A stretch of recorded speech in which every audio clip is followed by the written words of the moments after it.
नमस्कार दोस्तों, स्वागत है मेरे YouTube channel Ravin G S fine पर। दोस्तों, आज हम एक नए टॉपिक के साथ आपके सामने हाजिर हुए हैं और आज का टॉपिक रहेगा जो अपना वो है मध्य प्रदेश की प्रमुख नदियां या अपवाह क्षेत्र, है ना। तो सबसे पहले आपके अपन मैप के माध्यम से पढ़ने वाले हैं और मैंने जो आपके लिए मैप पहले से बना रखा है, क्योंकि थोड़ा सा टॉपिक बड़ा हो जाता है इसलिए पहले से मैंने ही मैप बना लिया है ना। तो अपन सबसे पहले बेसिक आधार समझेंगे कि नदियों को समझने से पहले कुछ चीज़ें होती हैं जो अपन समझ लेते हैं ताकि नदियों का टॉपिक अपन को अच्छे से समझ में आए। तो आइए कुछ देखते हैं चीज़ें। तो सबसे पहले 3-4 चीज़ें अपन समझेंगे कि अपवाह क्षेत्र या अपवाह तंत्र क्या होता है। अपवाह तंत्र की अगर बात करें दोस्तों, है ना, तो नाम में ही जुड़ा है सिस्टम, है ना, सिस्टम। तो अपवाह का मतलब होता है ड्रेनेज सिस्टम, है ना, ड्रेनेज सिस्टम, है ना। तो आपने ड्रेनेज का नाम सुना होगा। नॉर्मली घर में बोलते हैं कि ड्रेनेज सिस्टम अच्छा होना चाहिए, पानी ढाल ऐसा होना चाहिए ताकि एक सिस्टमेटिक वे में हो, ताकि गंदगी नहीं फैले। नदियाँ भी प्राकृतिक रूप से ऐसी ही बनी हैं ताकि नदियों का पानी अगर चारों तरफ अगर फैल जाता तो बाढ़ के रूप में अपन देख पाते हैं ना उसे, और वो स्थायी सभ्यताएं नहीं बस पाती। इसीलिए नदियों को शायद ये भी बोला जाता है कि नदियों का पालना बोला जाता है ना, सभ्यताओं का पालना, सॉरी, नदियों को सभ्यताओं का पालना बोला जाता है, ताकि नदियां अपने एक सही सिस्टमेटिक वे में जाती हैं और उसके किनारे लोग निवास करते हैं, है ना। तो सभ्यताएं भी आपने देखी हो, चाहे वो सिंधु सभ्यता हो, चाहे वो दुनिया की कोई भी सभ्यता हो, तो वो नदियों के किनारे ही पाई गई हैं, है ना, जो क्योंकि जल ही जीवन का मूल आधार है ना। तो इससे आप समझ सकते हैं कि नदियों को क्या कहते हैं अपन, नदियों को सभ्यताओं का पालना, क्योंकि सभ्यताएं जो भी बसी हुई थी वो नदियों के किनारे बसी हुई थी। सभ्यता का पालना कहा गया है ना, सभ्यता का पालना नदियों को इसीलिए कहा गया क्योंकि ताकि अपन कोई भी जब नया घर बनाते हैं तो नदियों का ढाल एक नदियों का नहीं, सॉरी, जो भी अपन फर्श का हो या घर के आंगन का हो तो एक ढाल फिक्स करते हैं, चाहे वो वॉशरूम में हो तो पानी डालते हैं ताकि एक निश्चित माध्यम से वो निस्तारित हो जाए, है ना, निकल जाए। तो इसीलिए अपन पढ़ते हैं अपवाह क्षेत्र, है ना। अब जानना ये जरूरी कि अपवाह तंत्र क्या होता है ना। तो दोस्तों देखते हैं अपवाह तंत्र में जैसे कोई मुख्य नदी होती है ना, जैसे कोई एक मुख्य नदी लेते हैं अपन, यहाँ गंगा लेते हैं ना, गंगा जी लेते हैं। तो गंगा जी के साथ जो भी इनकी ट्रिब्यूटरी होती है ना, या सहायक नदियाँ होती हैं, इससे जुड़ी होती है, इससे भी कोई नदी जुड़ी, इससे कोई नदी जुड़ी होती है ना। तो ये मुख्य नदी होती है ना। तो सबसे पहले मुख्य नदी को अपन आगे समझेंगे। जैसे कोई गंगा जी है तो गंगा जी एक मुख्य नदी है जो उद्गमित होती है किसी स्थान से और जाके अपने अंत या डेस्टिनेशन या गंतव्य तक पहुंचती हैं, है ना। तो जो जाके समुद्र में अंतिम स्थिति ये होती है और वो समुद्र में मिल जाती है ना। उसके बाद कोई सिस्टम की जरूरत नहीं होती और एक विशाल जल भंडार में वो समाहित हो जाती है। तो एक मुख्य नदी होती है जैसे कि गंगा, है ना। मुख्य नदी में अगर इसकी बात करें, ये मुख्य नदी हो गई और इसकी सहायक नदियाँ ये हो गई, है ना, ये यहाँ पे आई, ये इनकी सहायक नदियाँ हो गई। इनकी भी कुछ सहायक नदियाँ होती हैं। तो इनका अपवाह क्षेत्र नहीं होता, है ना, इनका अपवाह तंत्र नहीं होता। तंत्र किनका होता है? मुख्य नदियों का, जो अपने एक स्थान से उद्गमित होती हैं और अंत तक पहुँचती हैं और वो गंतव्य तक प्रवाहित होती हैं, है ना। तो वो कहलाता है अपवाह तंत्र। जैसे गंगा नदी का अपवाह तंत्र ऐसा होगा। तो मध्य प्रदेश में भी गंगा नदी का अपवाह तंत्र है, शामिल है, जो कि मध्य प्रदेश में पूछा जाता है, क्वेश्चन आता है कि मध्य प्रदेश में किस नदी का अपवाह तंत्र सबसे बड़ा है ना। तो जैसे कि नर्मदा नदी का अपवाह तंत्र भी है, यहाँ पे अपन गोदावरी का नदी का तंत्र का अपवाह तंत्र भी है ना, ताप्ती का भी एक अपवाह तंत्र है ना। और लेकिन सबसे बड़ा जो अपवाह तंत्र है वो गंगा नदी का है ना। तो गंगा नदी जैसे कि चंबल हो गई, ये है ना, सिंध हो गई, बेतवा हो गई, ये सारी जाके यमुना में मिलते हैं। यमुना भी गंगा की एक सबसे बड़ी सहायक नदी है, तो यमुना से जाके वो गंगा में शामिल हो जाती है ना। तो यमुना भी सबसे बड़ी ट्रिब्यूटरी है गंगा की। लेकिन जो अपवाह तंत्र की बात करें तो वो जो ड्रेनेज सिस्टम बनाती है वो गंगा नदी तंत्र का बनाती है ना। इस प्रकार अपन अपवाह तंत्र को समझेंगे। अब बात करते हैं अपन नदी द्रोणी, है ना, या रिवर बेसिन क्या होता है। तो रिवर बेसिन को अपन को समझने के लिए समझना पड़ेगा क्या, एक नदी लेते हैं जैसे अपन, है ना, अपवाह तंत्र समझ लिया अपन ने, है ना। जैसे ये अपन नदी द्रोणी, है ना। तो नदी द्रोणी क्या होता है? जैसे कोई एक मूल नदी कोई भी बह रही है ना, कोई नदी बहती है, उसकी जो छोटी छोटी सहायक नदियाँ होती हैं, है ना। जैसे चंबल हो गई, चंबल की काली सिंध हो गई, है ना, क्षिप्रा हो गई, पार्वती हो गई, है ना, आप देख रहे हैं, कूनो नदी हो गई, कुंवारी नदी हो गई। तो ये नदियाँ जब प्रवाहित होके ये किसी मुख्य नदी में मिल जाती है, तो इस छोटी नदी का जो ड्रेनेज होगा, मतलब इसका जो द्रोणी होगी, है ना, इस जितने स्थान को यह घेरती होगी, जो नदियाँ, तो मुख्य इस सहायक नदी के साथ भी मिलती होंगी, है ना। तो ये एक नदी द्रोणी बनाते हैं, एक छोटा बेसिन बनाते हैं, है ना। बेसिन क्यों बोला गया, आपने देखा होगा घरों में बोला जाता है बेसिन लगा होता है ना, अपने पानी की सिंक होती है, बेसिन होता है। तो बेसिन में जब अपन कहीं पानी में हाथ धुलते हैं या किचन का पानी आता है तो सिंक में, तो वो एक जगह का पानी एक जगह आ जाता है, कहीं नीचे नहीं फैलता, है ना। तो इसलिए जो कि अपवाह तंत्र का छोटा रूप है ना, तो नदी द्रोणी बोल देते हैं उसे, तो ना किसी एक छोटी नदी का जो भी अपवाह छोटा सा क्षेत्र होता है तो उसे अब नदी द्रोणी कहते हैं, नदी बेसिन कहते हैं, है ना। इस प्रकार समझता हूँ। अब बात करते हैं अपन मुख्य नदी की। मुख्य नदी आपने पहले ही समझ लिया कि मुख्य नदी जो अपने उद्गम स्थल से होते हुए प्रवाह क्षेत्र को और नदियों को साथ में शामिल करते हुए और गंतव्य तक पहुँचती है, तो उसे मुख्य नदी या मुख्य धारा कहते हैं ना, मुख्य नदी कहते हैं। तो ये कुछ चीज़ें थी जो बेसिक से अपन को समझना था। अब आते हैं अपन मैप की ओर।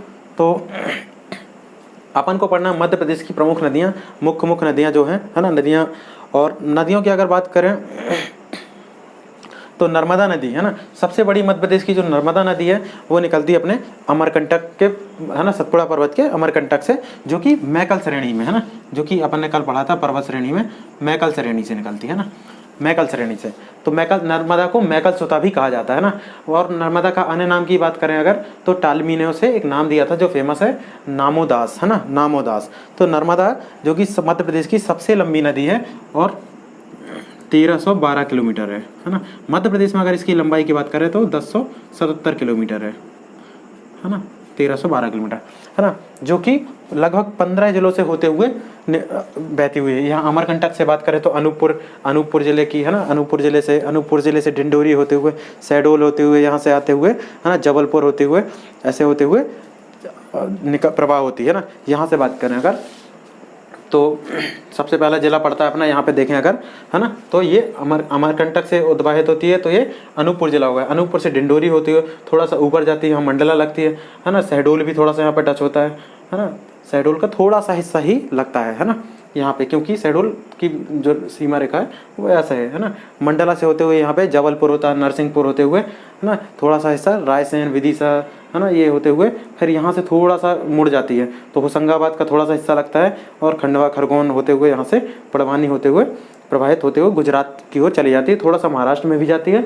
और फिर गुजरात में जाते हैं। महाराष्ट्र में थोड़ा सा आती है, नीचे यहाँ पे टच होती है, और यहाँ से फिर आगे खंबात की खाड़ी में प्रवाहित हो जाती है ना, जो कि गंतव्य तक जाती है। लेकिन चूंकि ये नदी पूर्ण यहाँ से उद्गमित होती है और जाके खंबात की खाड़ी में या समुद्र में मिल जाती है, तो इसका एक अलग से अपवाह तंत्र माना जाएगा, ड्रेनेज सिस्टम होगा, है ना। नर्मदा नदी एक ऐसी नदी है जो मध्य प्रदेश की मुख्य नदी है और जिसका पूरा ड्रेनेज सिस्टम मध्य प्रदेश के अंदर ही है ना, लगभग पूरा तो नहीं है, थोड़ा सा गुजरात उसमें आता है, लेकिन अधिकतर ये है ना। और मध्य प्रदेश की है 5वीं सबसे बड़ी नदी में गिनी जाती है ना। बात करें नर्मदा के बाद, नर्मदा की कुछ सहायक नदियाँ भी हैं, जैसे हथनी नदी की बात करें जो कि झाबुआ से उद्गमित होती है, जिसमें जोवट परियोजना भी है, झाबुआ में जोवट परियोजना, है ना, आपने सुना होगा जोवट परियोजना, जिसे चंद्रशेखर आजाद परियोजना भी कहा जाता है। यहाँ पे धार में अगर बात करें तो मान नदी है ना, धार में बात करें तो मान नदी प्रवाहित हुई थी, नर्मदा की सहायक नदी है। नर्मदा में कुल 41 सहायक नदियां हैं। बात करें अगर नर्मदा की तो 41 सहायक नदियां हैं, जिनमें बाईं ओर की अगर बात करें तो बाईं ओर से 22 नदियां प्रवाहित होती हैं, और दाईं ओर की बात करें तो 19 नदियां प्रवाहित होती हैं। बाईं ओर से मतलब नदी की दिशा में अगर प्रवाहित जिस ओर अपन आते हैं उस ओर से दाएं हाथ, जैसे अपन नदी इस ओर प्रवाहित हो रही है ना, किसकी ओर, पश्चिम की ओर, तो पश्चिम से दाएं हाथ ऊपर की ओर ये हो जाएगा दाईं स्थिति, है ना, हो जाएगा दाईं या राइट हैंड, है ना, राइट हैंड, इधर लेफ्ट हो जाएगा, है ना, जो कि बाईं। तो बाईं और इधर से ऊपर की ओर 22 नदियाँ लगभग छोटी बहुत नदियाँ शामिल होती है, जैसे कि थावर परियोजना हो गई, है ना, थावर नदी होती है छोटी से, यहाँ पे थावर परियोजना भी आपको देखने मिलेगी मंडला जिले में। यहाँ बंजर नदी, शेर, शक्कर, दूधी, तवा, है ना, जो कि होशंगाबाद के आसपास से यहाँ से निकलती है, छोटी तवा। सुक्ता परियोजना यहाँ खंडवा के आसपास, है ना, कुंडा परियोजना, लोई परियोजना, लोअर गोई और अपर गोई आपने सुनी होगी, जो कि खरगोन वाले क्षेत्र में देखी जाती है ना। तो इस प्रकार नर्मदा नदी को देख सकते हैं। यहाँ पे बारना परियोजना दाईं ओर से हो गई, है ना। तो इस प्रकार जो चूरल नदी इंदौर के पास, मान नदी, है ना, मान परियोजना भी है यहाँ पे इंदौर के धार जिले में, तो आप ये देख सकते हैं। तो नर्मदा नदी इस प्रकार अपन समझ लेते हैं ना। बात करते हैं अगर दूसरी सबसे बड़ी नदी की, तो मध्य प्रदेश की दूसरी सबसे बड़ी आती है चंबल नदी, है ना। चंबल नदी की बात अगर करें तो चंबल नदी इंदौर के जानापाव पहाड़ी से उद्गमित होती है ना। जानापाव महू क्षेत्र में आता है ना। तो जानापाव जो पहाड़ी है तो ये मालवा की सबसे ऊंची चोटी भी बोली जाती है। मालवा की वैसे तो सिगार है ना, लेकिन जानापाव दूसरी सबसे ऊंची चोटी है ना, दूसरी सबसे ऊंची चोटी। तो इधर से अगर ये नदी प्रवाहित होती तो ये मंदसौर होते हुए यहाँ से उज्जैन से होते हुए है ना, इंदौर उज्जैन होते हुए यहाँ से निकल जाती है और ये मंदसौर नीमच होती हुए राजस्थान में प्रवेश करती है ना। और यहाँ पे 2 परियोजनाएं भी इस नदी पे, बड़ी परियोजनाएं भी हैं। शायद सबसे बड़ी परियोजना जो मध्य प्रदेश की पहली परियोजना थी है ना, राजस्थान में इसी पे बनाई गई थी मध्य प्रदेश की पहली परियोजना, जो कि गांधी सागर परियोजना है ना। गांधी सागर परियोजना बोलते हैं। जब अपन परियोजना वाला चैप्टर पढ़ेंगे अपन तो उसमें अपन समझ लेंगे डीप में। गांधी सागर परियोजना थी। बात करें अगर दूसरी सबसे बड़ी परियोजना, यहाँ पे दूसरी परियोजना भी एक राणा सागर परियोजना है ना। राणा सागर परियोजना जो कि चित्तौड़गढ़ के आसपास पड़ती है ना, राणा सागर परियोजना। जल विद्युत, ये पन विद्युत परियोजना है ना, जल विद्युत परियोजना या पानी से पन विद्युत भी कहते हैं। बात करते हैं यहाँ पे कोटा बैराज के पास, तो ये होती है जवाहर सागर परियोजना है ना। तो इस नदी की मुख्य 3 परियोजनाएं हैं जो कि अपन को पढ़नी थी है ना, जो अपन को याद होनी चाहिए। ये नदी यहाँ से होते हुए राजस्थान की सीमा को छूते हुए फिर चंबल वाली नदी जो चंबल राजस्थान और मध्य प्रदेश की सीमा निर्मित करते हुए निकल जाती है और जाके उत्तर प्रदेश में यूपी इटावा क्षेत्र में यमुना नदी में समाहित हो जाती है ना। इसकी लंबाई दोस्तों 965 किलोमीटर है ना। तीसरी सबसे बड़ी नदी की बात करें अगर तो इसके बाद सबसे पहली नदी नर्मदा नदी हो जाती है ना। लिख लेते हैं अपन नर्मदा नदी। 5 सबसे बड़ी नदियों के नाम पूछ लेता है, क्रम भी पूछ लेता है कभी कभी। तो नर्मदा का जो क्रम होगा वो 1312 किलोमीटर होगा है ना। बात करें दूसरी सबसे बड़ी नदी की तो यहाँ पे चंबल नदी हो जाएगी है ना। चंबल नदी की बात करें तो 965 किलोमीटर हो जाएगी है ना। तीसरी सबसे बड़ी नदी की बात करें तो सोन नदी हो जाएगी है ना। सोन नदी की बात करें अगर तो समथिंग 780 किलोमीटर मानी जाती है, 780 किलोमीटर है ना। सोन नदी कहाँ से प्रवाहित होती है? सोन नदी नर्मदा नदी के ही पास से सोनमुंड स्थल है ना। कभी आप अगर गए होंगे तो आप जानते हो, नहीं होते तो मैप में तो आपने देखा ही है। जो सोनमुंड नामक क्षेत्र है 2 से 3 किलोमीटर की दूरी पे अमरकंटक में जहाँ से नर्मदा जी निकलती हैं है ना, तो वहीं से सोनमुंड, उसी पहाड़ी से सोनमुंड नामक स्थान से प्रवाहित होते हुए उत्तर की ओर प्रवाहित होती हैं। और सोन नदी ऐसी नदी है जो डायरेक्ट गंगा जी में समाहित होती है ना। बिहार के पास जाके वो पटना के आसपास गंगा नदी में समाहित होती हैं। अब बात करते हैं चौथी सबसे बड़ी नदी की है ना, मध्य प्रदेश। इनका क्रम पूछा जाता है तो आपको क्रम रखना याद रखना जरूरी है। मैं इसको ट्रिक से भी थोड़ा सा बता सकता हूँ आपको है ना, तो आपको आसानी होगी। बात करते हैं चौथी सबसे बड़ी नदी की तो जो कि है ताप्ती की बात करें तो जो कि जिसकी लंबाई है 724 किलोमीटर है ना। ताप्ती नदी के उद्गम की बात करें अगर तो यहाँ से आपको एक बैतूल का क्षेत्र है मुल्ताई है ना। यहाँ पे बैतूल का नाम है मुल्ताई से होते हुए प्रभावित होती है, थोड़ा सा महाराष्ट्र में प्रवेश करती है। महाराष्ट्र के यहाँ पे जो भुसावल वाला क्षेत्र यहाँ पे पड़ता है, मैंने यहाँ लिख दिया, ये भुसावल वाला यहाँ पे क्षेत्र में टच होती है ना। भुसावल जो महाराष्ट्र का एक जिला है, शहर है, वहाँ से तटीय में पड़ती है। फिर यहाँ बुरहानपुर होते हुए ये जो कि गुजरात में प्रवेश करती है और खंबात की खाड़ी में समाहित हो जाती है ना। ये खंबात की खाड़ी मान लेते हैं अपन इसका ना, खंबात की खाड़ी।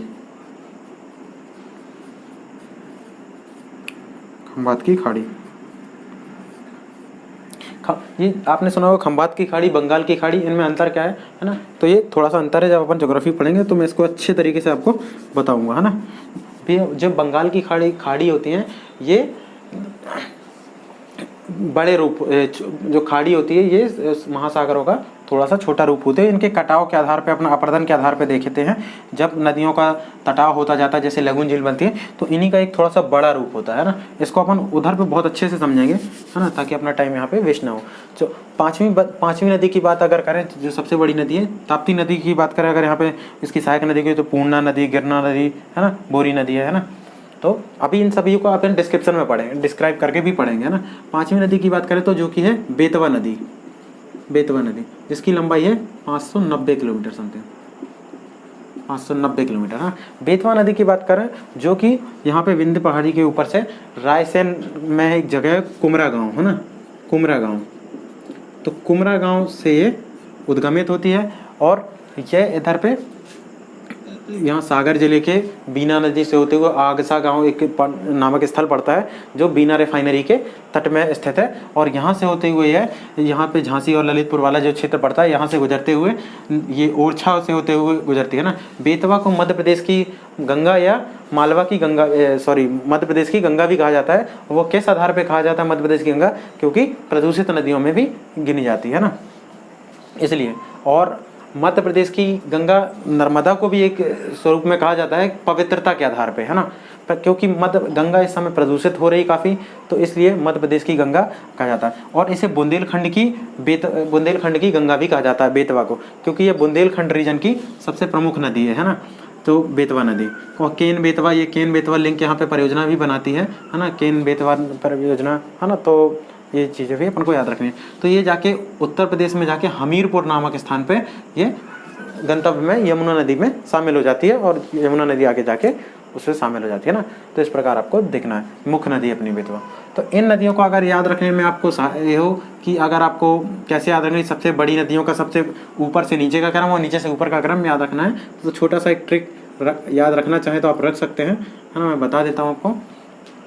तो नर्म हो चला, अपन ट्रिक लिखते हैं, नर्म हो चला, नर्म हो, ये अपन को ध्यान नहीं देना है, नर्म हो चला सोता बेटा, है ना, सोता हुआ बेटा, नर्म हो चला सोता हुआ बेटा। तो नर्म से हो जाएगा नर्मदा नदी, है ना। और चला से हो जाएगा चंबल नदी, है ना, चंबल की बात करें ना, से नर्मदा नदी हो जाएगा यहाँ पे।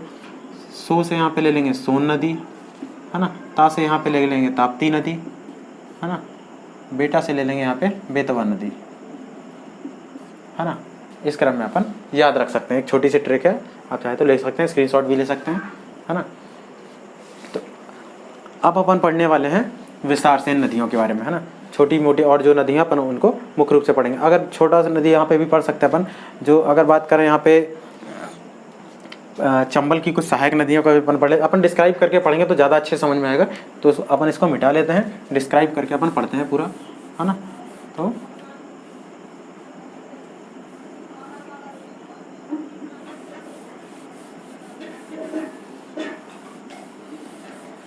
आइए देखते हैं। सबसे पहली नदी अपन को पढ़ना है नर्मदा नदी।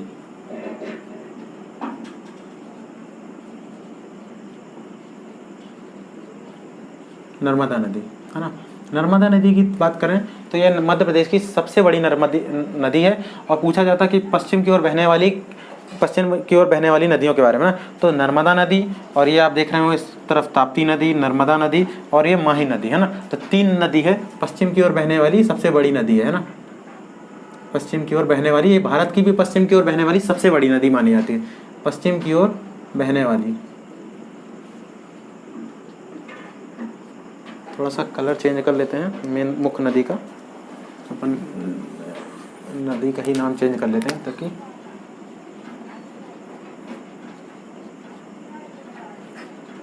नर्मदा नदी पश्चिम की ओर बहने वाली सबसे बड़ी नदी है ना। या तो फिर अपन एक क्रम सीधा लिखते हैं। उद्गम स्थल कहाँ पे आप लिख सकते हैं, उद्गम स्थल, है ना, ये अनूपपुर के अमरकंटक से। बात करें ये इसका गंतव्य कहाँ है, यह समाहित कहाँ होती है, मुहाना कहाँ है ना, जो कि एस्चुरी का निर्माण करती है ना। गंतव्य की बात करें तो खंबात की खाड़ी में, है ना, गुजरात में, खंबात की खाड़ी।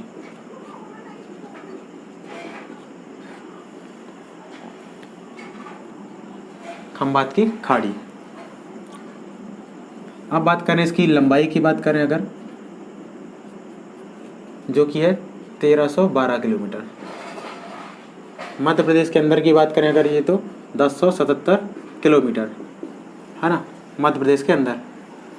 अब बात करते हैं इसकी मुख्य विशेषताएं क्या हैं, या सहायक नदियां कितनी है ना। सहायक नदी की बात करें अगर तो कुल 41 सहायक नदियां हैं ना, जो कि अगर पूछा जाता है कभी बाईं ओर से कितनी नदियां हैं, बाईं ओर से आपको 22 कैसे रखना है, कभी कन्फ्यूजन हो तो बा से 22 और बा से बाईं ओर, है ना। दा से दाई दाई दाई ओर में 19 अपने आप याद हो जाएगा, है ना। 19 22 2 डिजिट याद रखना है। कितने जिलों से गुजरती है? जिलों से गुजरना, जो कि 15 जिलों से गुजरती है ना, 15 जिलों से गुजरती है। और सहायक नदियों की बात करें, अपन को मुख्य याद नहीं करनी है, सहायक नदियाँ बहुत सारी हैं, है ना। अगर इसमें बात करें अगर परियोजनाओं की, है ना, ये कौन कौन से डैम बने हुए हैं। परियोजना की बात करें तो इसमें यहाँ पे सबसे पहली परियोजना है इंदिरा सागर परियोजना, है ना, जो अपन रखेंगे इंदिरा सागर परियोजना, है ना। सॉरी, यहाँ बना देते हैं अपन, ये खंडवा के आसपास यहाँ पे पड़ती है ना, छोटी नदी यहाँ कहीं आसपास, इंदिरा सागर परियोजना, है ना, यहाँ इंदिरा सागर परियोजना, इंदिरा सागर परियोजना ये मध्य प्रदेश की अभी तक जल विद्युत परियोजना में सबसे बड़ी परियोजना है ना, ये आपको याद रखना है, जो कि समझे 1000 मेगावाट के है इंदिरा सागर परियोजना, क्योंकि शायद खंडवा के आसपास है ना। इंदिरा सागर परियोजना 1000 मेगावाट की जल विद्युत परियोजना की बात कर रहा हूँ मैं, सबसे बड़ी परियोजना में सबसे बड़ी जल विद्युत परियोजना, हाँ। और बात करें अगर तो दूसरी ओमकारेश्वर परियोजना है ना, ओमकारेश्वर परियोजना है, ओमकारेश्वर परियोजना है। ओमकारेश्वर परियोजना आपकी जो कि खंडवा में ही है ना, ये छोटी परियोजना, इसका आप देख सकते हैं 540 समथिंग किलोवाट के मेगावाट के समथिंग है। तीसरी परियोजना है महेश्वर में, महेश्वर परियोजना नाम से, है ना, महेश्वर परियोजना, जो कि है खरगोन में महेश्वर नामक स्थान पे, है ना। फिर सबसे बड़ी यहाँ पे परियोजना बनी है जो भारत की, जो कि गुजरात क्षेत्र में आती है, सरदार सरोवर परियोजना, चाहे तो आप लिख सकते हैं सरदार सरोवर परियोजना, है ना, सरदार सरोवर परियोजना, जहाँ पे जो कि नर्मदा जिले में है, गुजरात के नर्मदा जिले में, जहाँ की स्टैच्यू ऑफ यूनिटी का भी निर्माण किया गया होगा, आपने जानते होंगे 182 मीटर ऊंची है ना, जो कि 31 अक्टूबर 2018 को स्थापित की गई, या इसका उद्घाटन किया गया, है ना, प्रधानमंत्री मोदी जी द्वारा। और बात करें तो स्टैच्यू ऑफ यूनिटी क्यों कहा जाता है, इनकी जयंती पे ये मूर्ति का उद्घाटन किया गया था, जो कि एक पर्यटन स्थल भी है, नर्मदा जिले में है, टूरिस्ट प्लेस बनाया गया है ना, स्टैच्यू ऑफ यूनिटी, है ना, इधर पे ही स्टैच्यू ऑफ यूनिटी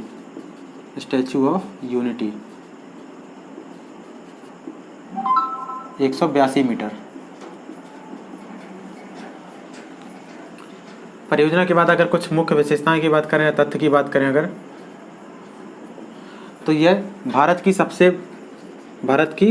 सबसे लंबी पश्चिम की ओर बहने वाली नदी है, भारत की सबसे लंबी पश्चिम की ओर बहने वाली नदी, है ना,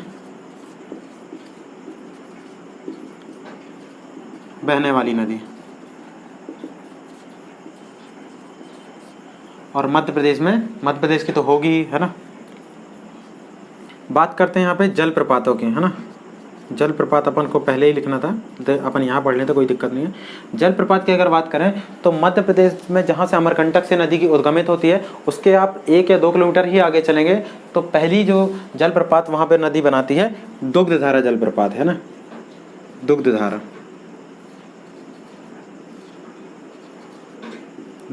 है ना। दुग्धधारा के बाद एक और जलप्रपात बनाती है, उसके ही जस्ट थोड़ा सा आगे 100 मीटर या 200 मीटर की दूरी पे हुआ, है ना, कपिल धारा जलप्रपात। कौन सी? कपिल धारा।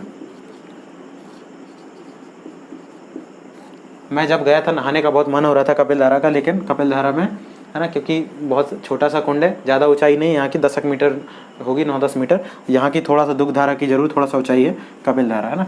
बात करें अगर यहाँ पे जबलपुर के आसपास, तो यहाँ पे एक और जलप्रपात है जबलपुर में, जो कि सबसे फेमस है ना, धुआंधार जलप्रपात, धुआंधार जलप्रपात,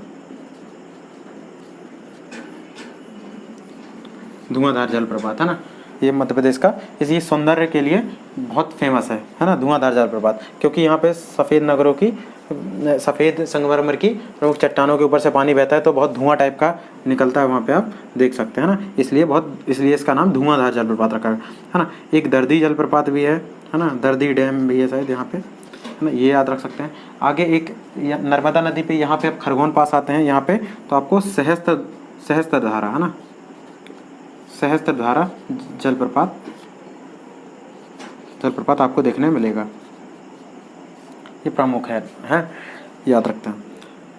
नर्मदा नदी में हमें विशेष इतना ही पढ़ना है। अगर एक चीज़ और फैक्ट की अगर बात करें तो इसके अन्य नामों की बात करें, अगर नर्मदा के अन्य नामों की, है ना, तो पहले ही अपन ने पढ़ चुके हैं कि मैकल सुता बोलते हैं, है ना, मैकल सुता की मैकल की पुत्री थी, है ना, मैकल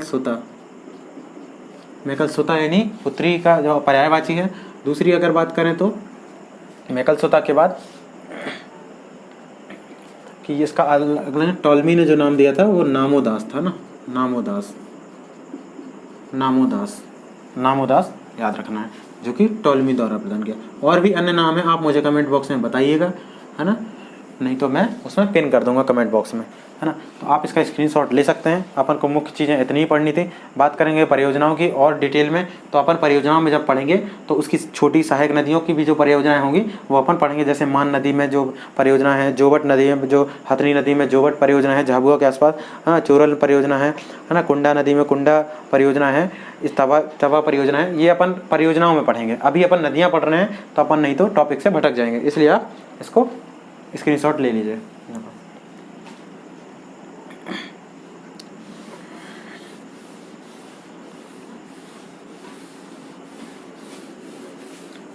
अब अगली नदी अपन पढ़ते हैं।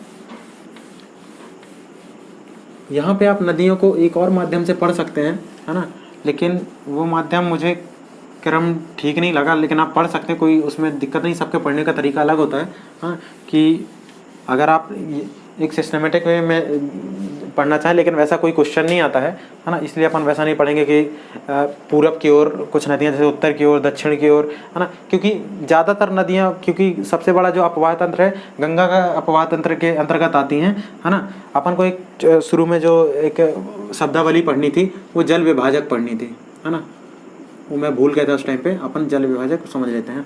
जल विभाजक आपने यहाँ पे दो चीज़ें देख रहे होंगे। ये जो पर्वत है ये विंध्य पर्वत है ना, ये जो पर्वत आप देख रहे होंगे रेड और ब्लैक कलर से, और ये सतपुड़ा पर्वत है ना। तो जल विभाजक के रूप में अगर कोई भी पहाड़ी होती है ना, पहाड़ियों का क्या काम होता है, अगर पहाड़ियाँ ऊँची होती हैं, पहाड़ियाँ इस प्रकार होती है ना, इस प्रकार आगे देखें तो किसी भी नदी का उद्गम है जो ऊँचे स्थल से ही होता है लगभग, है ना। कभी भी आप देखिएगा किसी भी ऊँचाई स्थल से ही होता है।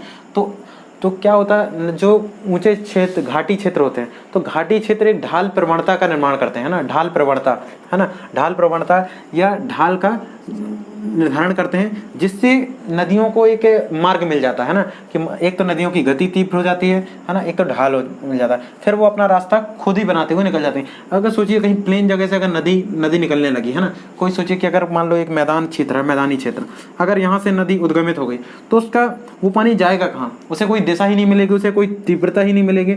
इसलिए नदियों का स्थल आपने देखा होगा कहीं हमेशा ऊंचे स्थलों से ही होता है ना, या पठारी या मैदानी या पहाड़ी क्षेत्रों से, है ना, या पर्वतीय क्षेत्रों से ही होता है ना। मैदानी क्षेत्र में आप नदी देखेंगे भले ही थोड़ा सा ऊंचा हो, लेकिन वो झरना भी होगा तो वो पानी थोड़ा सा ऊंचे स्तर पे ही निकलेगा, है ना।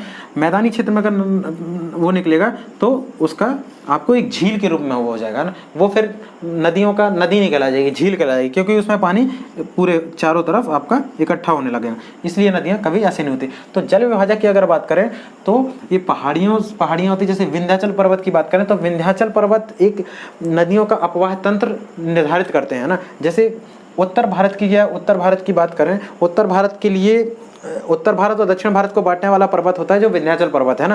विंध्याचल पर्वत मध्य प्रदेश की भी नदियों को उत्तर की दिशा में ट्रांसफर करता है या निर्धारित करता है उनकी दिशा। तो आप देख सकते हैं इतनी सारी नदियां जो है मध्य प्रदेश की जो मुख्य नदियां हैं, सारी लगभग अधिकांशतः नदियां हैं वो अपना दिशा उत्तर की ओर देख रहे हैं। आप देख सकते हैं यहाँ से माही नदी हो, चाहे चंबल हो, क्षिप्रा हो, काली सिंध हो, हाँ, पार्वती हो, सिंध हो, बेतवा हो, है ना, किसी भी नदी को आप इधर पे देख सकते हैं। केन, टोन, सोन, सबसे बड़ी जो प्रमुख नदियाँ हैं ये उत्तर की ओर ही प्रवाहित होती हैं, क्योंकि विंध्याचल पर्वत से निकलने वाली नदियाँ। अब बात करते हैं ये दो नदियों के बीच, ये पहाड़ियों के बीच जब कोई नदी निकलती है तो वो निश्चित ही दो पहाड़ियों के बीच ही उसे एक ढाल ही मिलेगा, है ना। अगर अमरकंटक से यहाँ से प्रवाहित होती है, दो पर्वतों के बीच ही, अगर यहाँ पे अगर कोई ढाल, ये पहाड़ी नहीं होती तो नर्मदा नदी भी इस ओर ट्रांसफर हो जाती है, इसमें गोदावरी नदी में के लिए, है ना, प्रभावित हो जाती। लेकिन इधर पे दोनों ओर लगातार समानांतर पहाड़ियाँ थी, है ना, समानांतर पहाड़ियों के बीच से ही उसे मार्ग बनाना पड़ा, है ना। लेकिन नर्मदा नदी की खास विशेषता ये है कि ये अपनी पहाड़ियों को काटे बिना गहराई करते हुए निकल रही है ना, ये पहाड़ियों का क्षरण नहीं करती है, मतलब इनका अपक्षयन नहीं करती है ना। तो है ना, आप यहाँ पे आप देख सकते हैं, है ना।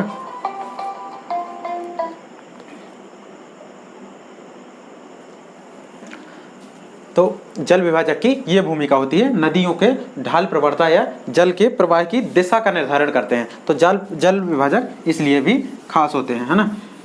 हर जो प्रकृति की द्वारा बनाई गई चीज़ है ना, उसका एक अपना एक महत्व होता है ना, हम उसे किसी भी रूप में समझें, है ना। इसलिए पहाड़ियों को भी पूजा जाता है ना, ये पर्वतों को भी पूजा जाता है, या आपने देखा होगा चाहे वह पर्वतों से निकलें या नदियों को भी पूजा जाता है, क्योंकि उनका एक वैज्ञानिक महत्व है ना।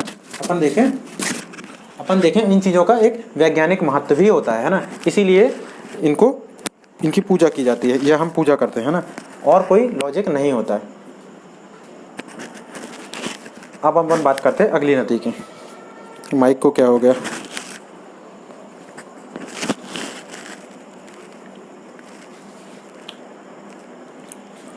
अब अपन पढ़ते हैं सेकंड नदी, है ना, जो कि होगी चंबल नदी।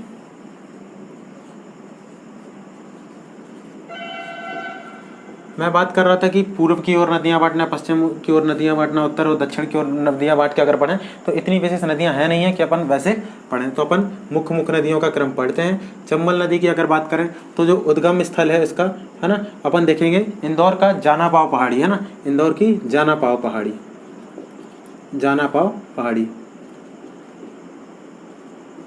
जो कि भगवान परशुराम की जन्म या स्थली भी, पवित्र स्थली भी बोला जाता है जिसे, है ना, जो कि महू इंदौर में पड़ती है। महू क्षेत्र, महू तहसील है शायद, इंदौर जिला है ना, इंदौर में पड़ती है। जो अगर उद्गम की बात करें, गंतव्य की बात करें, अगर कहाँ शामिल होती है ना, कहाँ जाके शामिल होती है, तो चंबल में आप ये जाके आप देख सकते हैं, चंबल नदी इटावा नामक स्थल पे यमुना नदी में, है ना, यमुना नदी में, उत्तर प्रदेश में। अब बात करते हैं इसकी लंबाई की। दूसरी सबसे लंबी नदी है, तो 965 किलोमीटर है, जो कि, है ना, 965 किलोमीटर है। अब बात करते हैं इसकी सहायक नदियों की। अगर चंबल की सहायक नदियाँ कुछ खास हो जाती हैं जो कि मध्य प्रदेश के लिए महत्व रखती है ना। चंबल नदी एक ऐसी नदी है जो कि अपने मध्य प्रदेश और राजस्थान की सीमा में पीहड़ वाला क्षेत्र निर्माण करती है, जहाँ पे उत्खात भूमि हो गई है, जो कि बड़े बड़े खड्डों का निर्माण भी करती है ना। एकमात्र ऐसी नदी है कि, है ना, मध्य प्रदेश और राजस्थान की सीमा। सहायक नदी की बात करें तो सबसे पहले आप देख सकते हैं क्षिप्रा नदी ही है ना। क्षिप्रा को मालवा की गंगा कहते हैं दोस्तों ना। क्षिप्रा को क्या, मालवा की गंगा कहते हैं। अपन साथ में पढ़ते जाते हैं। क्षिप्रा को मालवा की गंगा कहते हैं। शायद इसकी लंबाई 195 किलोमीटर के आसपास है ना। इसका जो उद्गम स्थान है वो देख सकते हैं कहाँ पे, ये क्षिप्रा का काकराबर्डी, इंदौर में। काकराबर्डी पहाड़ी है, काकराबर्डी, है ना, काकराबर्डी पहाड़ी से ये उसे। और इसका जो ये गंतव्य है ये जाके चंबल में, चंबल की ही सहायक नदी पड़ रहा है तो चंबल में ही मिलेगी, है ना। बात करें अगर चंबल के बाद काली सिंध नदी, है ना, काली सिंध नदी दूसरी सहायक नदी हो जाएगी काली सिंध नदी। काली सिंध नदी की अगर बात करें तो यह भी काफ़ी प्रमुख नदी है, जो कि देवास के बागली गांव से प्रवाहित होती है ना, इसे उद्गमित होती है बागली गांव से उद्गमित होती है। मैंने लास्ट टॉपिक जब अपन पढ़ रहे थे तो बागली, अपने देवास में बागली नामक स्थान पड़ा था, तो वो इसीलिए फेमस है ना। बागली को शायद जिला बनाने का भी प्रस्तावित है जिला के लिए, है ना। तो बागली गांव से उद्गमित होती है और चंबल में जाके मिल जाती है ना। ये देख सकते हैं देवास से इधर पे होते हुए अपन शाजापुर होते हुए निकल जाती है ना। बात करते हैं आगर मालवा होते हुए आगर मालवा होते हुए शाजापुर आगर मालवा होते हुए ये जाके राजस्थान की सीमा प्रभावित करते हुए यहाँ पे चंबल से समाहित हो जाती है। काली सिंध की बात करें अगर पार्वती नदी की, है ना, पार्वती नदी की अगर बात करें तो सीहोर के आष्टा से, है ना, उद्गम कहाँ से है, सीहोर के आष्टा से, सीहोर जिले के आष्टा तहसील से, है ना। आप कभी जब आप किसी भी ज़िले के होंगे या इस साइड के कोई बुंदेलखंड साइड के होंगे या इधर के होंगे, है ना, या आप पूर्व साइड के होंगे, तो बस से जब भी आते होंगे या बस से ही आते होंगे तो शायद एक ब्रिज पड़ता है, वहाँ पे आपको आष्टा नदी प्रवाहित होती हुई दिख सकती है ना। मुझे नज़र आती थी, मैं इसलिए बता रहा हूँ, है ना। पार्वती नदी के बात करें अगर तो यहाँ से विदिशा से एक नदी प्रवाहित होती है जो कि सिंध नदी है ना। सिंध भी चंबल की प्रमुख सहायक नदी है ना। सिंध नदी जो कि लटेरी नामक एक तहसील है यहाँ से, है ना, जो कि विदिशा जिले से, है ना, कहाँ से, विदिशा जिले से, भोपाल का जो पड़ोसी जिला है वहाँ से विदिशा से प्रवाहित होते हुए यहाँ से जाते हुए अशोकनगर गुना होते हुए शिवपुरी होते हुए, है ना, ग्वालियर होते हुए ये जहाँ के निकल जाती है ना। कहाँ पे निकलती है, सीधा आपको यूपी में जाके जालौन में जाके यमुना में समाहित हो जाती है ना।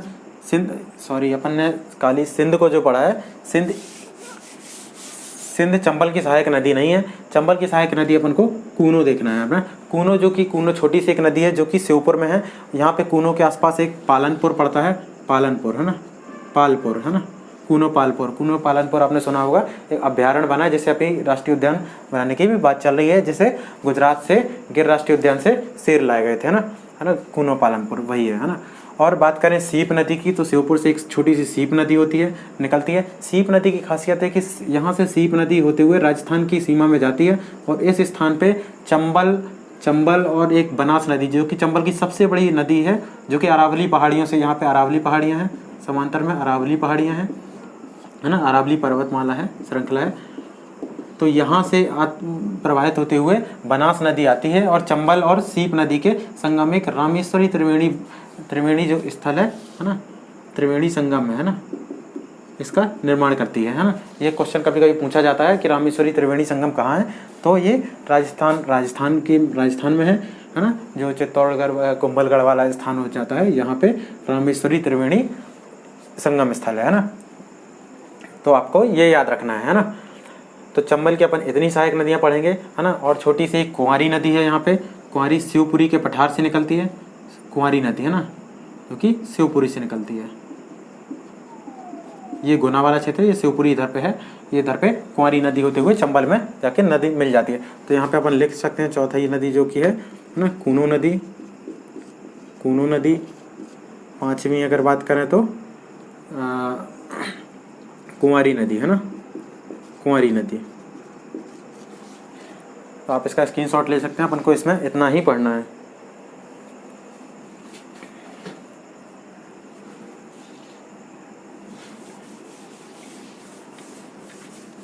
चंबल के बाद अपन पढ़ेंगे, आपने ट्रिक याद रखी होगी, है ना, कि क्या पढ़ना है अपन को। क्या थी अपनी ट्रिक, नर्म हो चला सोता बेटा, है ना। तो दो अपन ने पढ़ ली है, अब अपन पढ़ेंगे तीसरी नदी, नर्म हो चला, है ना। तो नर्म से नर्मदा नदी, है ना, हो अपन को पढ़ना है, चा से चंबल नदी, है ना, चला से चंबल नदी, और होता से अपन चंबल के बाद जो अपन आएंगे वो आएंगे सोन नदी, सोता बेटा, है ना। तो सोन नदी की अगर बात करें तो सोन नदी की खासियत ये है कि यह गंगा में जाके सीधे प्रवाहित होती है ना, गंगा की प्रमुख सहायक नदी है। सोन नदी गंगा की प्रमुख सहायक नदी है। सोन नदी की बात करें अगर, सोन नदी का उद्गम स्थल जो कि है सोनमुंड अमरकंटक,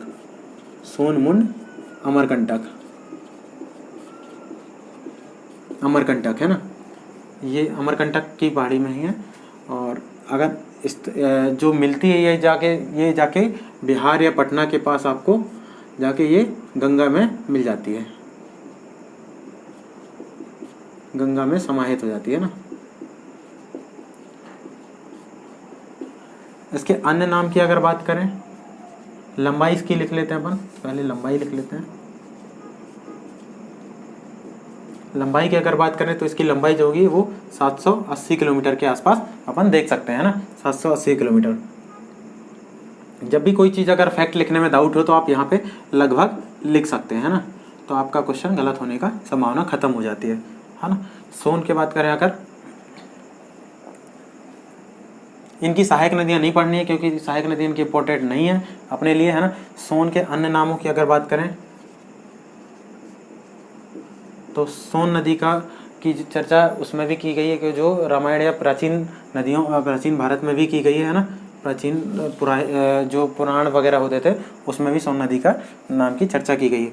इसके नाम की अगर अन्य नाम की बात करें तो इसे नंद नदी भी कहा जाता था। इसका जो फेमस नाम है, जो एग्जाम में अगर अधिकतर पूछा गया है ना, तो नंद नदी को पूछा गया।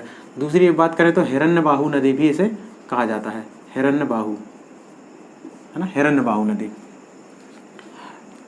यह इसकी खास विशेषता क्या है, मध्य प्रदेश की कुछ ही नदियाँ जाके, एक टोंस नदी हो गई या तमसा नदी हो गई और सोन नदी हो गई, ये जाके गंगा में, गंगा की सहायक नदी है ना। अगर बात करें यहाँ पे जल परियोजना की, है ना, तो जल परियोजना जो कि यहाँ पे हो गई बाणसागर परियोजना, है ना, बाणसागर परियोजना, है ना, जो कि शहडोल में है ना, बाणसागर परियोजना। इसको ट्रिक याद रखने के लिए एक ट्रिक है कि सोने का बाण, है ना, सोने से सोन नदी और सोने का बाण, तो बाणसागर परियोजना आप याद रख सकते हैं ना। और एक देवलोंद परियोजना भी है शहडोल में, देवलोंद, है ना, देवलोंद परियोजना भी सोन नदी पर है, देवलोंद परियोजना शहडोल में ही है वो, है ना, देवलोंद परियोजना। एक सोन नदी जब आगे क्रॉस करती है तो वो सीधी के आगे आसपास, तो आप देख सकते हैं सीधी के पास एक रिहंद नदी पर, है ना, रिहंद नदी पर आपको एक परियोजना पूछी जाएगी, रिहंद परियोजना, है ना, रिहंद परियोजना। क्योंकि यहाँ पे एक डैम भी है ना, जिसे एक बोला जाता है गोविंद वल्लभ सागर, एक कोई झील टाइप के है, तो वहाँ पे गोविंद वल्लभ सागर झील भी है, जो कि उनके नाम पर है, यूपी के जो प्रथम मुख्यमंत्री थे। अपन को सोन नदी में इतना ही पढ़ना है ना, कुछ खास विशेष यहाँ पे नहीं है। सोन के बाद अपन पढ़ेंगे ताप्ती नदी, है ना, ये इसका स्क्रीनशॉट ले सकते हैं आप। सोन के बाद हम पढ़ेंगे ताप्ती नदी।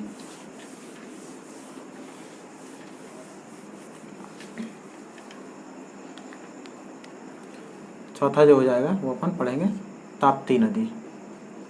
ताप्ती नदी की बात करें, इसकी भी खास ये विशेषता की है, पश्चिम की ओर प्रवाहित होती है ना। पश्चिम की ओर प्रवाहित होने वाली नदियाँ की विशेषता ये होती है कि ये एस्चुरी का निर्माण करती हैं। किस चीज़ का? एस्चुरी का, है ना, एस्चुरी का निर्माण है, चाहे वो नर्मदा नदी हो चाहे वो ताप्ती नदी हो, है ना।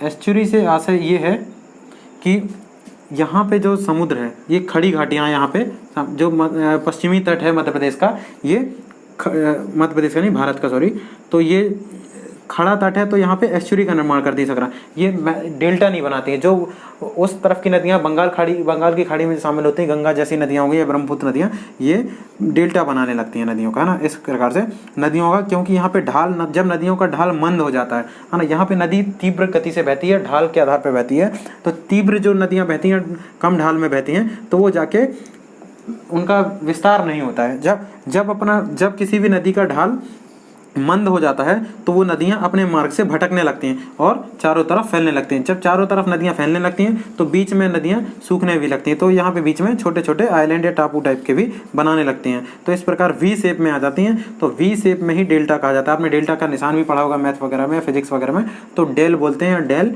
तो डेल्टा इसी को ही प्रदर्शित करता है, इसी प्रकार का डेल्टा बनाता है ना। तो जो बंगाल की खाड़ी की ओर नदियाँ प्रवाहित होती हैं, क्योंकि उधर में आपने पूर्वी घाट जो भारत का देखा होगा वो मंद ढाल वाला क्षेत्र है, इसलिए वहाँ पे डेल्टा बनाती है। और पश्चिम की ओर बहने वाली जो भी नदियाँ भारत की, जो यहाँ पे खड़े घाट है ना, तो खड़े घाट हैं, तो और तीव्र ढाल वाली नदियाँ ही प्रवाहित होती हैं इस ओर, तो वो नदियाँ एस्चुरी का निर्माण करती हैं। ताप्ती नदी भी इसी प्रकार से है। तो इसका अपन उद्गम स्थल की अगर बात करें तो ये इसका जो उद्गम स्थल है वो है उसकी बात करें अगर तो ये होता है मुल्ताई बैतूल से, है ना, मुल्ताई बैतूल से।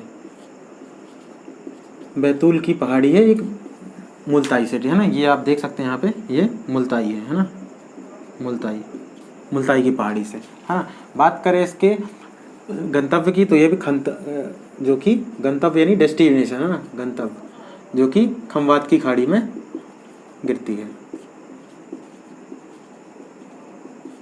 खंबात की खाड़ी में। बात करें इसकी लंबाई की अगर, तो लंबाई आपने सुना होगा, चौथी है सबसे बड़ी लंबी नदी जो कि 724 किलोमीटर में प्रवाहित होती है ना। इसे सूर्यपुत्री भी कहा जाता है नदी को। बात करें ताप्ती नदी को, इसलिए शायद तप्त नदी, ताप्ती उसी के कारण नाम दिया गया है। इसकी कुछ सहायक नदियां हैं, सहायक नदियों की बात करें अगर तो नाम ही याद रखना है, जहाँ की बाकी ज़्यादा इंपॉर्टेंट नहीं है। सहायक नदी में बात करें कि पूर्णा नदी, है ना, मुख्य पूर्णा नदी है, गिरना नदी, है ना, गिरना नदी के बाद यहाँ पे बोरी नदी भी है ना। तो यहाँ पे कुछ बोरी एक अभ्यारण्य भी है होशंगाबाद के आसपास, यहाँ पे बोरी अभ्यारण्य भी आपको देखा जा सकता है ना। अपन को इसमें इतना ही पढ़ना है। इसके तटीय जो शहर हैं वो याद रखना है, तटीय शहर, है ना, जैसे ये बुरहानपुर जिला हो गया, है ना, बुरहानपुर। महाराष्ट्र में थोड़ा सा यहाँ पे टच होता है, तो यहाँ पे भुसावल वाला महाराष्ट्र में पड़ता है, भुसावल सिटी, है ना। बात करें यहाँ पे सूरत एक प्रमुख सिटी है जो कि परियोजनाओं की अगर बात करें जो कि गुजरात में, मध्य प्रदेश में इसमें कोई परियोजना नहीं है ना। तो जो कि एक उकाई बहुत महत्वपूर्ण परियोजना है भारत की, जहाँ से क्वेश्चन बनता रहता है, उकाई परियोजना, है ना, उकाई परियोजना। तो उकाई परियोजना आपकी तापी नदी पर है, तापी नदी पे। मार्कर चेंज कर लेते हैं, थोड़ा सा स्लो चल रहा है। इसमें भी अपन को इतनी ही चीज़ें पढ़नी है ना। तो आप ये लिख लेते हैं, यहाँ पे ही चाहे पढ़ लेते हैं अपन एक और परियोजना के बारे में जो कि रहेगा 5वीं परियोजना, बेतवा नदी।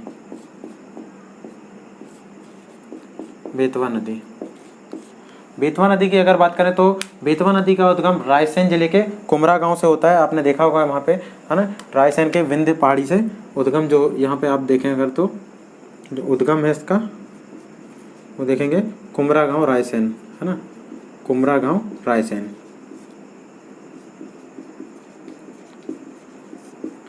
अगर इसके गंतव्य की बात करें तो गंतव्य, फाइनल गंतव्य शामिल होती है किसी की सहायक नदी है ना। तो ये जाके जो बेतवा नदी है, आप देख सकते हैं बेतवा नदी यहाँ से निकलते हुए यमुना नदी में हमीरपुर नामक स्थान पे, हमीरपुर यूपी में किसकी नदी ये शामिल होती है, यमुना नदी में, यमुना की सहायक नदी ना, यमुना में हमीरपुर नामक जिले में, हमीरपुर नामक स्थान पे शामिल होती है यूपी में, है ना। बात करें इसके अन्य नाम, है ना, या इसको और क्या क्या वो कहा जाता है, तो यह मध्य प्रदेश की गंगा की संज्ञा से भी पुकारी जाती है ना, मध्य प्रदेश की गंगा। इसे बुंदेलखंड की भी गंगा कहते हैं क्योंकि यह बुंदेलखंड रीजन की प्रसिद्ध नदी है ना, बुंदेलखंड रीजन की क्षेत्र की बुंदेलखंड की गंगा, बुंदेलखंड की गंगा भी इसे कहा जाता है ना। और इसकी लंबाई की अपन ने बात नहीं की है, लंबाई की अगर बात करें तो ये 590 किलोमीटर के आसपास प्रवाहित होती है, बहती है ना। ये कौन कौन से जिले में होके जाती है, ये इधर से आप देखें तो बेतवा यहाँ रायसेन होते हुए, रायसेन से सागर आगर होते हुए निकल जाती है, बीच में झांसी ललितपुर होते हुए, और यहाँ पे निवाड़ी ओरछा के आसपास ओरछा पड़ता है। ओरछा इसका तटीय शहर है ना। बात करें बेतवा नदी रायसेन के सीधी भीमबेटका के आसपास, है ना, जो रायसेन में, रायसेन भी तटीय शहर में बात करें अगर, रायसेन भी इसका तटीय शहर है। रायसेन, बीना रिफाइनरी इसके तट में है ना। और बात करें यहाँ पे ओरछा राम राजा नगरी है जो कि पवित्र नगरी के रूप में भी जानी जाती है ना। इसे वर्ल्ड हेरिटेज की साइट में भी बात चल रही है शामिल करने की, है ना। तो अपन बेतवा नदी में इतना ही पढ़ने वाले हैं, है ना। बात करेंगे इनमें परियोजनाओं की। इसमें यहाँ पे देख सकते हैं अपन कि ओरछा साइड में और रायसेन में यहाँ पे कुछ परियोजनाएं भी हैं, ये जो कि सम्राट अशोक सागर परियोजना वगैरह है, ये अपन देखेंगे अपन, है ना। तो ये अपन देखेंगे परियोजनाओं वाले चैप्टर में। ना। छठवीं प्रमुख नदी जो अपन पढ़ेंगे वो पढ़ने वाले केन नदी, है ना। केन नदी की बात करें अगर, तो केन नदी का जो उद्गम है वो अपन देखेंगे कटनी के अहिर गांव पहाड़ी से, है ना। तो कटनी का उद्गम स्थल अगर इसकी बात करें, उद्गम स्थल की बात करें अगर, तो अहिर गांव कटनी, है ना। अहिर गांव कटनी वाली इस जगह से, जो विंध्याचल पहाड़ी का ही पार्ट है ना।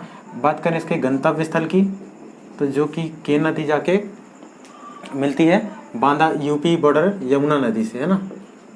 यमुना नदी से बांदा यूपी में, बांदा एक बॉर्डर जिला है पन्ना के, जो पन्ना से लगा हुआ क्षेत्र है ना। अब बात करते हैं इसकी विशेषता की, है ना। खास विशेषता क्या है इसमें? सबसे पहले मध्य प्रदेश की एक लिंक परियोजना चली थी जो केन बेतवा लिंक परियोजना थी ना। मध्य प्रदेश की पहली लिंक परियोजना, नदी जोड़ो, मध्य प्रदेश की पहली नदी जोड़ो परियोजना भी कहते हैं, नदी जोड़ो परियोजना, नदी जोड़ो परियोजना, जिसे केन बेतवा लिंक भी कहा गया था ना, केन बेतवा लिंक।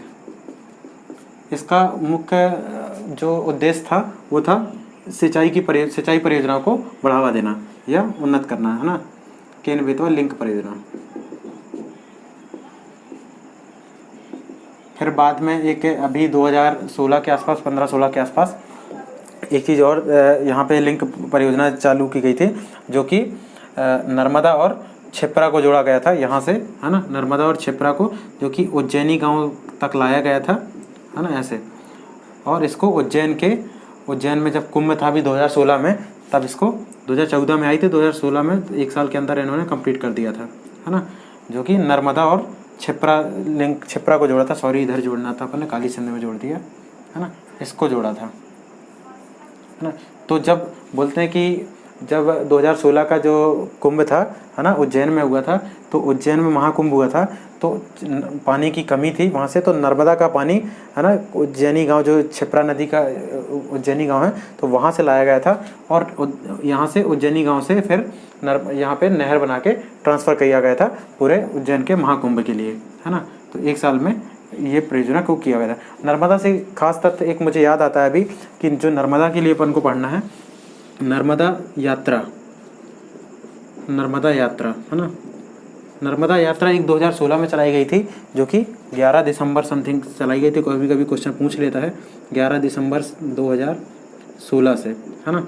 कब तक? ये 15 मई के आसपास चलाई गई थी, 15 मई 2017 के आसपास, है ना। नमामि देवी नर्मदे यात्रा थी, नमामि देवी नर्मदे यात्रा, है ना। तो ये चलाई गई थी। और नर्मदा को तीरे तीरे नर्मदा भी कहा, कि एक रचना है तीरे तीरे नर्मदा, जो अमृतलाल बेगड़ जी ने कही थी, है ना। तो उससे आपको ये फैक्ट याद रखना है। नर्मदा यात्रा जो कि हुई थी नमामि देवी नर्मदे 2016 के आसपास हुई थी, है ना। तो केन नदी को एक और विशेषता इसकी खास है, इसे पर्यटन विभाग द्वारा सबसे सुंदर नदी का खिताब भी प्राप्त है ना, सबसे सुंदर नदी का खिताब भी प्राप्त है, हाँ। केन नदी में उर्मिल नदी भी इसकी एक सहायक नदी है, उर्मिल नदी, है ना, जो कि छतरपुर जिले में प्रवाहित होती है। उर्मिल नदी छतरपुर में है ना। उर्मिल परियोजना यहाँ पे, उर्मिल नदी पे एक उर्मिल परियोजना है ना, जहाँ पे मिट्टी का बांध भी एक बनाया गया है। अब बात करते हैं 7वीं नदी की अगर, तो यहाँ पे अपन को पढ़ेंगे 7वीं नदी में टोंस नदी के बारे में। टोंस नदी या तमसा नदी भी बुलाया जाता है ना, टोंस नदी को तमसा नदी भी कहते हैं। तमसा नदी की अगर बात करें तो इसकी उद्गम की बात कर लेते हैं पहले। तो टोंस नदी जो है जुलेरी तहसील, उद्गम में बात करें तो जुलेरी तहसील है, कहाँ पे? सतना जिले में, है ना। सतना में जो कैमूर वाला पार्ट है वहाँ पे आप देख सकते हैं, है ना। तो जो इसका समाहित क्षेत्र है, ये गंगा की ही सहायक नदी है ना। समाहित कहाँ पे होती है? गंगा में, प्रयागराज के आसपास, ठीक है। यहाँ पर को याद रखना है, प्रयागराज। इसका पौराणिक महत्व भी है ना। पुराणों में इसकी वर्णन किया गया है, पौराणिक महत्व भी इसका मिलता है ना। जो कि एक जनजाति वहाँ पे कोल जनजाति, है ना। तो कोल जनजाति को भी पुराणों में या रामायण में इसका वर्णन मिलता है ना। तो अपन को केन नदी से इतने ही तथ्य याद रखने हैं। इसकी कुछ सहायक नदियाँ जैसे मीर हसन वगैरह और कुछ मेढ़ासन जिसे बोलते हैं, है ना, किन की और छोटी छोटी बहुत सहायक नदियाँ हैं, तो उसको अपन उतनी इम्पोर्टेंट नहीं है, इसलिए अपन नहीं पढ़ेंगे, है ना। अब बात करते हैं एक और नदी की, मुख्य नदी है जो कि, है ना, जो खास विशेषता रख रही है अंतर्राष्ट्रीय स्तर पर। कैसे रखती है वो मैं बताता हूँ।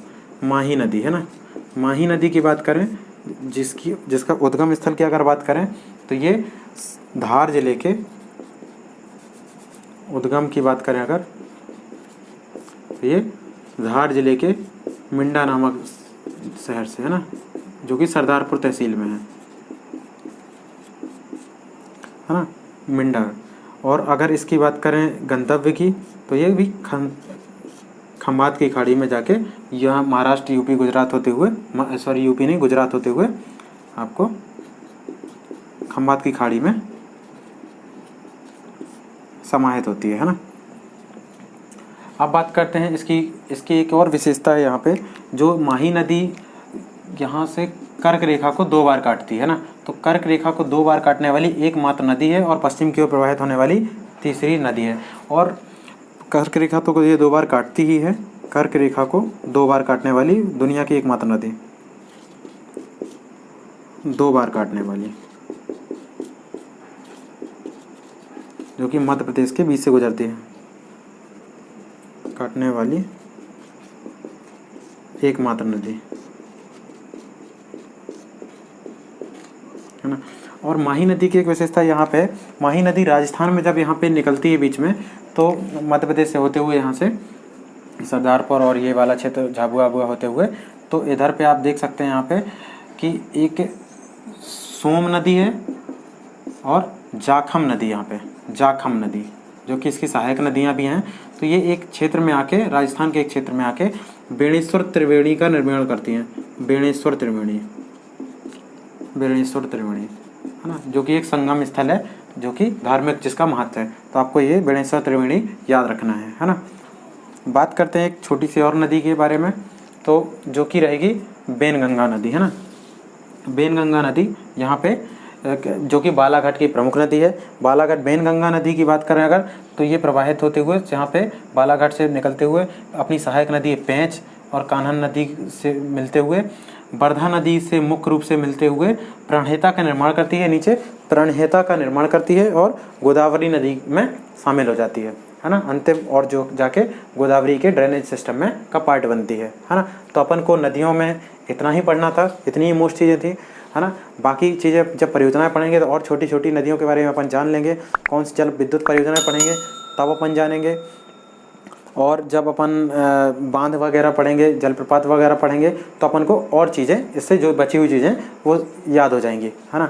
आप मुझे कमेंट बॉक्स में बताते रहिए क्या और आपके डाउट हैं, बाकी चीज़ें मैं आपको अगले वीडियो में डिस्कस करूँगा, है ना। अपना ये टॉपिक यहाँ पे ही कंप्लीट हुआ, थोड़ा सा वीडियो लंबा हो गया क्योंकि टॉपिक ऐसा कुछ था, है ना। मध्य प्रदेश चूँकि नदियों का मायका ही कहा जाता है ना, तो इसलिए सबसे ज़्यादा नदियाँ भी मध्य प्रदेश में ही प्रवाहित होती हैं, इसलिए टॉपिक तो बड़ा होना बनता था, है ना।